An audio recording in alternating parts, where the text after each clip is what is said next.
Hello! And welcome to Redacted.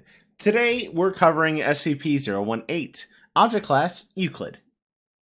Special Containment Procedures. SCP-018 is to be contained in its specialty metal restraint inside of a 1 meter by 1 meter by 1 meter sealed box lined with heavy synthetic padding.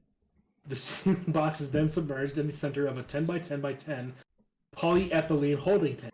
If SCP-018 is to break free from the holding box, the polyethylene-based goo will slow down kinetic activity enough for proper retrieval by containment personnel. Personnel entering SCP-018's holding chambers are to wear specialized plating found inside SCP-018 observation, and a breathing apparatus before being lowered into the polyethylene tank.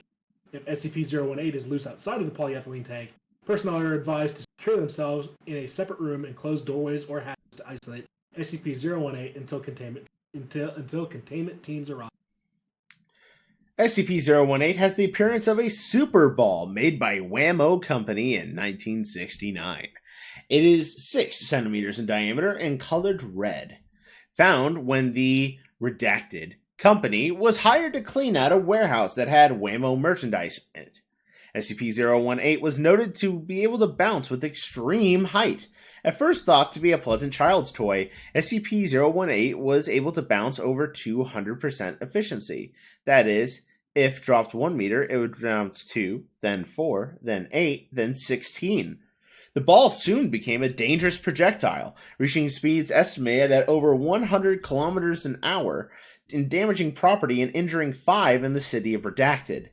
It came to a rest after several days in the nearby lake of Redacted and was retrieved by SCP personnel.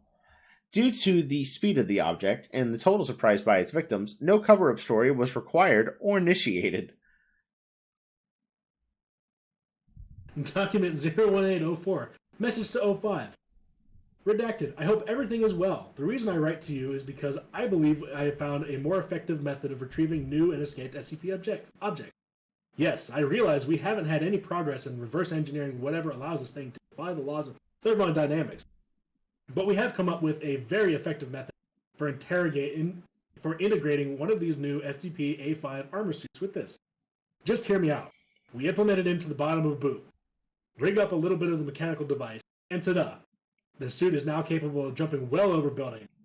Also, the wearer has their foot against something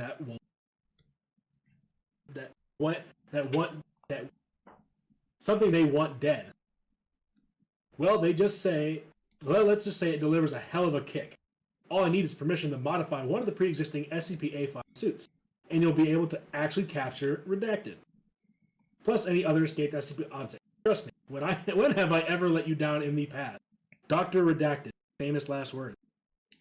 Letter to Dr. Redacted, document number 18-06. Dr. Redacted. Upon assignment, Agent Blank was issued your modified SCP-A5 armor in retrieving SCP Redacted, and the results are mixed. Agent Blank was able to place the Redacted collar onto SCP Redacted, chase it through the Amazon, and restrain it by dismemberment. However, due to a malfunction in your little mechanical device, he was launched almost a mile into the air and suffered 2 broken legs, several broken limbs, a missing arm, and a skull fracture upon hitting the water of Lake Redacted on the way back down. You will fix that before I authorize your armor for common use. Document number 01811. Message to 05. Redacted. Don't worry, it's fixed.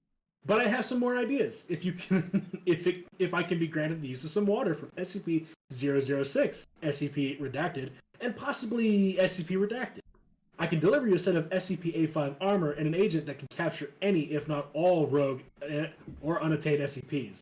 All I'm waiting on is your approval. Thank you for listening to this episode of Redacted. Next time, booze. You heard me.